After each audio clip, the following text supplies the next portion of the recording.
ano, tudo bem? Sou a professora Stephanie, sou professora de História e hoje a aula de História de vocês é comigo. Espero que vocês estejam bem, que sejam bem alimentados, com bastante energia pra gente começar a nossa aula de hoje. Mas antes disso, se alonga aí, dá uma espreguiçada, manda energia pra fora, tá? Na verdade, toda essa preguiça, né? Eu quero vocês com energia pra gente estudar, tá bom? Pensar um pouquinho, prometo que vai ser legal, que vai trazer bastante pensamentos novos pra vocês compartilharem aí com a família de vocês, beleza? Hoje a gente vai falar um pouquinho sobre os povos formadores do Brasil, aqueles que formaram a nossa nação, a nossa cultura. Não todas, mas os principais que vieram lá no começo, para você já começar a pensar aí sobre quem a gente vai falar. São eles, os indígenas, aqueles que já estavam aqui quando os portugueses chegaram, os portugueses que, né, de certa forma descobriram, mas a gente não precisa usar essa palavra, mas quando eles chegaram no nosso país, tá, no nosso local, porque naquela época não era bem um país tal qual a gente conhece hoje, e ainda os africanos, certo? Que também fazem parte da nossa formação, tanto nossa formação humana quanto cultural. A gente tem muitos costumes, tanto africanos quanto indígenas, também europeus, né, por causa dos portugueses. Mas sei que você deve estar se perguntando, ai, professora, mas não tem outros povos que formaram a nossa cultura? Ou eu sou descendente de algum outro povo? De alguma outra nação? Sim, teve outros. Mas o que a gente vai estudar hoje são os primeiros, aqueles que vieram antes. E isso vocês vão estudando no decorrer dos anos na história. Os outros grupos, né, de imigrantes que chegaram no país e que formam hoje em dia a nossa cultura. Mas hoje a gente vai estudar os primeiros, tá? Então o que eu quero que vocês façam agora é que vocês peguem o livro didático de vocês e abram lá na página 3 pra gente dar uma olhadinha na imagem que tá lá. O que vocês vão fazer? Vocês vão olhar aí pra imagem que tá aí no livro de vocês e eu vou olhar aqui na minha imagem, que tá aqui no meu livro. E aí vocês vão ficar olhando, acompanhando o que eu estou falando, então presta atenção aí no livro pra dar sequência ao nosso vídeo, tá bom? Dá uma olhada lá no livro de vocês. Vamos olhar essa imagem bem bonita que tá aí, bem colorida, e pensar em alguns aspectos, né, dessa imagem. Primeira coisa que a gente pode se atentar, lá do lado direito da imagem, é um barco. Esse barco é um barco grande, não é um barco comum. Hoje em dia vocês veem esse barco no mar? Ou não? Acho que não, hein? Esse barco é uma caravela, é o meio de transporte dos portugueses. Eles chegaram no Brasil dessa forma. E vocês acham que é um meio de transporte rápido, assim como o avião? Ou como os trens? Não, pessoal. Ele é um meio de transporte só que demorava. E pra época ele era o mais moderno, viu? O mais legal, o mais rápido, assim, olha, ele era o desejo de sucesso, o desejo das pessoas, era ter uma caravela, porque ainda não era rápida. Mas as pessoas passavam bastante tempo no mar pra chegar nos lugares, né? Principalmente pra chegar aqui no Brasil, porque eles atravessaram um oceano, tem um oceano de distância, né? Pra chegar aqui, nesse lugar que se chama Brasil. Então eles foram corajosos, de certa forma, né, enfrentar os perigos do mar e chegar até aqui. Então vamos lá. Continuando nessa imagem, a gente consegue ver que tem uma canoa, né, e que tem duas pessoas ali que aparentam ser indígenas. Eles estão pescando, aliás, pesca é algo que a gente aprendeu com os indígenas, que é algo muito legal, né, pessoal? E a gente consegue perceber isso, que eles estão ali também, nesse mesmo lugar que a caravela está, né? Então a gente já começa a perceber dois povos da nossa formação, tanto os europeus ali nas caravelas e os indígenas, né? Ali atrás dos indígenas a gente consegue ver um grupo de pessoas jogando capoeira. E quem que joga capoeira? Com quem que a gente aprendeu? Será que a gente aprendeu com os europeus ou a gente aprendeu com os africanos? A resposta certa é a resposta 2, com os africanos. A gente aprendeu com eles isso. Então essa imagem também tenta apresentar pra gente a cultura africana, né? Um pouquinho da sua influência, um pouquinho da sua cultura que tá na gente. Aliás, não é só um pouquinho, essa imagem retrata um pouquinho. Mas a gente tem bastante elementos, né, que são africanos no nosso dia a dia, no nosso modo de vestir, de falar, do jeito que a gente come, nas religiões. Em diferentes nichos da sociedade, a gente consegue perceber essa influência africana. E isso é incrível, isso é demais, né, pessoal? Além disso, na imagem, a gente consegue ver ali no canto um homem com uma mula, né, o que aparenta ser. Ele representa os tropeiros, um grupo, né, de pessoas que lá no começo da história do nosso país, começaram a viajar pelo nosso país para conhecer os diferentes lugares e levar alimentos, comidas. Eles eram, de certa forma, comerciantes que colocavam as coisas nas mulas e iam por aí, nos cavalos, iam por aí. E eles foram grandes fundadores de vilas e de cidades. Às vezes o lugar que você tá aí foi fundado pelos tropeiros, fez parte da rota dos tropeiros, né? Que é o que a gente conhece. Eles têm grandes coisas que tem a ver na nossa culinária. O feijão tropeiro veio a partir deles. Muitos dizem que a feijoada tem a ver com eles também, viu? Então, bastante coisa gostosa tem a ver com essas pessoas, né? Com esse grupo que é bem importante para a formação brasileira. Além disso, a gente consegue ver que também que tem o boiadeiro. Por que a gente sabe que é o boiadeiro? Porque a gente vê que tem 3 bois ali, né? Então tem a ver com o interior do país, tem a ver com a formação desse país, com a interiorização desse nosso lugar, tá bom? Então é isso que tem a ver essa imagem. Agora vamos lá, vou tomar uma aguinha aqui. Toma sua aguinha também, se hidrata, é bem importante. Vou deixar minha aguinha aqui. Vamos lá para nossa página 4, que agora que vocês já estão craques em analisar a imagem, a gente vai analisar a imagem do mapa. Mesmo esquema. Olha aí pro seu mapa, que eu vou olhar aqui pro meu, e eu vou comentar algumas coisas para vocês refletirem e pensarem que estão aí, tá bom? Primeira coisa que a gente pode perceber nesse mapa é que tem caravelas, e que caravelas que lembram o que pra gente? Portugueses. A gente já viu na imagem anterior, né? Que era o meio de transporte deles daquela época. Além disso, a gente consegue perceber também que é um mapa que representa, de certa forma, o Brasil. Por que a gente sabe disso? Antes de tudo, pausa, que eu não fiz uma coisa, mas que é importante vocês fazerem antes de analisar a imagem, viu? Olha lá pro quadrinho que explica o que tem na imagem. É muito importante quando a gente for analisar, quando a gente for ler uma imagem, prestar atenção nas informações que essa imagem nos traz. Então a gente começa a perceber que o título dessa obra é Terra Brasilis, então tem a ver com o nosso país, que é Brasil, tem uma semelhança de nome, que ele é um mapa, tá? E que ele foi feito em aproximadamente 1515 a 1519. Vocês sabem o que aconteceu nessa época, pessoal? Mais ou menos em 1500, o nosso país foi achado pelos portugueses. Então tem a ver com o Brasil, isso a gente já entendeu, tá bom? Então vamos continuar. Também nesse mapa a gente consegue, né, perceber que ele é do Brasil, que tem as caravelas, que tem indígenas, né, e estão cortando o quê? Uma madeira. Essa madeira, muito provavelmente, que está sendo representada, é o pau-brasil, que é a madeira que era cortada, que era utilizada, né, para ser levada para a Europa, para ser vendida pelos portugueses, para ser utilizada lá. É uma madeira de um grande valor, então gerava uma boa grana, um bom lucro para esses portugueses que vieram no nosso país. Além disso, nessa imagem a gente consegue perceber que tem vários animais, né? Tem macaco, tem várias aves, muitos animais. Esses vários animais, assim, espalhados pelo país, a gente ainda consegue ver livremente hoje ou não? Essas várias árvores que estão aí, palmeiras, árvores, acho que não, hein, pessoal? Deu uma bela mudada, infelizmente, né? E ainda nessa imagem a gente consegue perceber 2 coisas. Um animal grande e desconhecido e um dragão. E agora vem um questionamento. Será que tinha dragão mesmo no nosso país? Será que ainda tem dragão em algum lugar? Me avisa, será que aí na tua cidade tem um dragão? Ih, eu acho que não, porque eu nunca vi um dragão. Se você viu, você me conta, tá? Porque infelizmente dragões não existem. Mas por que eles representaram esse dragão nesse mapa aí? Eles quiseram representar o desconhecido, aquilo que eles não conheciam, que eles tinham medo. Lembrando que eles vieram pelo litoral, pegaram a sua caravela, vieram até o mar, chegaram ali no litoral, encontraram os índios, né? E eles primeiro começaram a ficar ali no litoral, na nossa costa, que é uma costa toda costurada, né? Porque tem bastante litoral no nosso país. E aí, eles tinham medo, eles ainda não conheciam o nosso país no interior.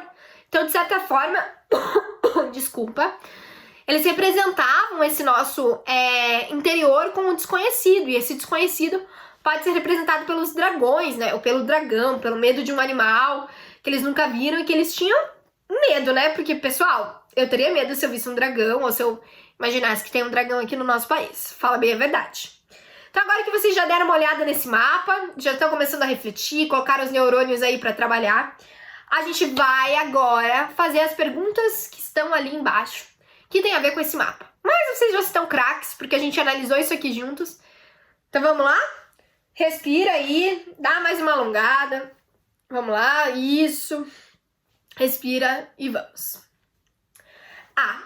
Qual trabalho representado está sendo realizado por indígenas? O que os indígenas estão fazendo nesse mapa, hein, pessoal? Eles estão cortando árvores, como eu disse para vocês, tem a ver com o pau-brasil, né? A madeira utilizada lá na Europa. Já vou explicar para vocês, estou dando um spoiler sobre o nosso assunto, por que ela era especial, por que ela era utilizada, tá bom? Mas tem a ver com isso, os indígenas estavam cortando árvores, mais especificamente o pau-brasil, provavelmente, né? Que era uma madeira bem valiosa para aquela época, ela ainda é, mas naquela época ela era bem valiosa. Aí vem a pergunta B. Que animais foram representados? Você conhece alguns deles e quais desconhece? Que animais foram representados? A gente vê ave, a gente vê, né, vários pássaros, macaco, outros mamíferos. Vários desses animais a gente já conhece. Se a gente já viu pessoalmente, não sei. Mas que a gente já viu em zoológico, que a gente viu em livro, em filme, ou a gente tem uma ideia do que é, a gente sabe que existe. Então esses animais a gente conhece, certo? E aí a segunda pergunta, nessa mesma pergunta é, se você conhece alguns deles, quais você conhece? Eu, por exemplo, já vi macaco, já vi aves. A pergunta é pessoal aí dentro dessa pergunta. E a terceira pergunta diz, e quais desconhece? Hein? O que vocês acham? Você conhece um dragão? Tô de olho em você aí que tá mentindo dizendo que conhece dragão, porque não conhece não. E aquele animal desconhecido, né? Às vezes a gente não conhece, então é essa a ideia. Você vai explicar. E aí eu quero que você explique também o porquê que esse dragão foi representado. Lembra que a gente conversou sobre isso? Será que ele foi representado pelo medo? Pelo medo do desconhecido? Eu acho que sim, hein? Então é isso que vocês vão colocar nessa pergunta. Continuando, a gente tem a letra C, e aí diz que mudanças ocorreram nesse espaço após a chegada dos portugueses. Vamos conversar aqui. Vamos lá, olha aqui pra mim bem pertinho. Vocês acham que o país continuou da mesma forma? Hoje em dia ainda tá assim, cheio de animais, cheio de planta, árvore, ou os portugueses começaram a mudar nosso país? Começaram a desmatar as nossas matas? O que vocês acham? Pois é, infelizmente o nosso país não é igual como era antes, né? Na época que os portugueses chegaram aqui. Porque começou esse processo de aceleração de desmatamento e começaram a vir aqui, formar vilas, ocupar os lugares. Então, com essa ocupação, o espaço vai se transformando, né? Então, isso é importante da gente entender. Foi mudando e, infelizmente, não é mais como era antes, né? Então, já que vocês já estão craques nisso, a gente vai dar sequência no nosso conteúdo. E a gente vai pensar sobre o primeiro povo que estava aqui. Quem era? Eram os portugueses? Se você respondeu isso, você respondeu errado. Porque quem estava aqui eram os indígenas. Isso aí, quarto ano. Eram os indígenas. E a gente vai começar a falar sobre eles e vai começar a pensar, primeiro, uma coisa. Só existia um tipo de grupo indígena ou existiam vários? O que vocês acham, hein? Bom, se você respondeu um, você também respondeu errado. Existiam vários, assim como existem nos dias de hoje. Vou trazer um dado interessante para vocês, que é o seguinte. Hoje em dia, existem 274 línguas indígenas sendo faladas, ou seja, em uso atualmente, tá bom? Então, isso nos mostra, tá? Que a cultura indígena, que os povos indígenas ainda se mantêm fortes, certo? No nosso país. Que eles têm um grande peso na nossa cultura e na nossa formação brasileira. E que desde aquela época eles não eram únicos, não existe somente um grupo indígena, existem diferentes, que conviviam juntos, né? Alguns se davam bem, alguns outros não, porque faz parte, eram diferentes sociedades vivendo no mesmo lugar, né? Que é o nosso país, naquela época uma terra, de certa forma, desconhecida. E aí, existem dois tipos de grupo, tá? Que fazem parte desse tronco linguístico que a gente vê hoje. São os tupi-guaranis e os macro-G. São dois tipos de grupos indígenas que têm a ver com essas línguas que estão ali. E que estavam também já naquela época, né, que os portugueses chegaram.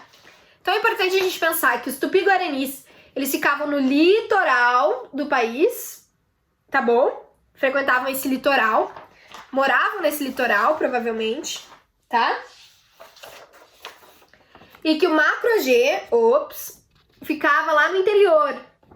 Então, os portugueses demoraram para ter um certo contato com eles até chegar nesse interior. Importante pensar que o Brasil era todo dominado por esses indígenas, tá? Era uma terra de indígenas? Sim. Então, vamos lá. Mas, quando os portugueses chegaram aqui, eles tiveram contato com outro tipo de grupo indígena. Os Tupinambás, certo? Importante a gente pensar nos nomes deles, espero que vocês tenham visto aí. Os Tupinambás, eles eram grupos sedentários, ou seja, eles já estavam fixados naquele local, né, no litoral. E eles tinham aldeias gigantes, que tinham 200 a 600 pessoas morando ali. Então era uma galera quando os portugueses chegaram. Muita gente, muita. E eles viviam já da agricultura, da pesca, de várias outras práticas. Mas eles moravam ali. Então, chegaram e tal. E aí vem uma coisa bem legal da gente pensar. Quando os portugueses chegaram, teve aquele contato, estranhamento das duas partes, né? Os tupinambás nunca tinham visto quem era aquela galera que estava chegando num barco estranho, num barco grande, usando umas roupas diferentes. Também pensaram, pô, quem são esses daí que chegaram aqui na nossa terra? E os portugueses falaram, quem são esses daí? Que não estão usando as mesmas roupas que a gente. Estão com umas armas diferentes, né? Arco e flecha, outro estilo. Estão comendo outras coisas. Estão falando um dialeto estranho. E estão tendo um momento de estranhamento com a gente. E aí, até o momento que chegou o diálogo entre eles, né? De alguma forma vai acontecendo, é um processo. E eles falam que os portugueses, apresentam para aqueles portugueses, né? Que eles chegaram na terra chamada Pindorama. Conseguiram ver? E aí você vai me perguntar, o que significa Pindorama? E eu vou te dizer. Pindorama significa terras de muitas palmeiras. Então quer dizer que na língua indígena, né? Principalmente para os tupinambás, queria representar que no nosso país existia muitas palmeiras. Nosso país ainda é hoje reconhecido pelas palmeiras? Sim. Mas naquela época era muito mais reconhecido. Então isso é bem importante da gente lembrar, viu, pessoal? Eles falaram isso pros portugueses, que essa terra era Pindorama. Mas aí você deve estar se perguntando agora, professora, mas o nosso nome hoje em dia não é Pindorama, né? E aí que eu te pego. O nome do nosso país é como? Brasil. Se você não souber essa, viu? Tem que ir lá lavar o rosto, voltar, dar um pause no vídeo e voltar pra cá. O nome do nosso país é Brasil. E por quê? Lembra da nosso comecinho da aula que eu falei pra vocês que tinha a ver com o pau-brasil? O que é esse pau-brasil? Pau-brasil é uma espécie, né, um tipo de árvore que é bem vermelha como brasa, tá? Então os indígenas cortavam essa árvore, ela ia para Portugal, eles utilizavam principalmente o pigmento, essa cor. Vermelho era uma cor da realeza, era uma cor difícil de se conseguir. Lembra que eles adoravam tempero nessa época? Adoravam coisas diferentes, extravagantes. Então eles gostavam da cor vermelha. E eles descobrem nessa árvore que eles podiam conseguir esse pigmento, podiam conseguir essa cor. Então é isso que significa. E aí o nosso nome, tcharam, significa vermelho como brasa, que vem de pau-brasil. Curiosidades, né, que tem a ver com a nossa história e tem a ver com o nosso nome, o nome do nosso país. E aí, né, vocês perceberam que tem a ver com isso, a gente tá encaminhando já pro nosso final, mas vamos pensar em outra coisa. Esses grupos indígenas, eles viviam em diferentes grupos e eles tinham contatos entre os grupos. Alguns contatos eram amigáveis e outros não, tá? Qualquer coisa, depois vocês dão uma olhadinha lá na página 5 e na página 6. Tudo que eu tô falando pra vocês tá no livro de vocês, tá, pessoal? E essas aldeias, esses lugares onde esses indígenas viviam, né, tinham chefes, e esses chefes chamavam caciques. Então essas aldeias eram aldeias de sociedades complexas, principalmente no caso dos tupinambás, que foi um exemplo que eu dei pra vocês. Sedentários, 200 a 600 pessoas vivendo nesse mesmo lugar. Eles precisavam de alguém para comandar, para ser o líder, e esse líder era o cacique, né? Ainda é hoje em algumas aldeias existentes nos dias de hoje. Geralmente tem um líder, né, que ele tem um papel muito fundamental na organização dessa aldeia. E são os chefes. Ainda na página 6, a gente consegue dar uma olhada nas canoas, né? Como era o processo da canoa, como era feito e como é feito ainda nos dias de hoje. É legal você dar uma olhadinha aí, ler com a sua família e prestar atenção nisso. Então, espero que vocês tenham gostado, que vocês lembrem disso, tá? que nosso povo é formado pelos 3 principais grupos, né? Que é indígenas, portugueses e africanos. A gente vai falar dos próximos nas próximas aulas e a gente vai aprender um pouquinho sobre eles. Hoje a gente aprendeu um pouquinho sobre os indígenas, aprendemos que existem hoje em dia mais de 274 línguas sendo faladas, que elas vêm principalmente dos tupi-guaranis e dos macro-gês, e que quando os portugueses chegaram aqui, eles encontraram os tupinambás e chegaram na terra chamada Pindorama. Basicamente isso, hein, pessoal? Fiquem bem, fiquem em casa, lavem as mãos, tomem cuidado, tá bom? Brinquem bastante e a gente se vê na nossa próxima aula. Até!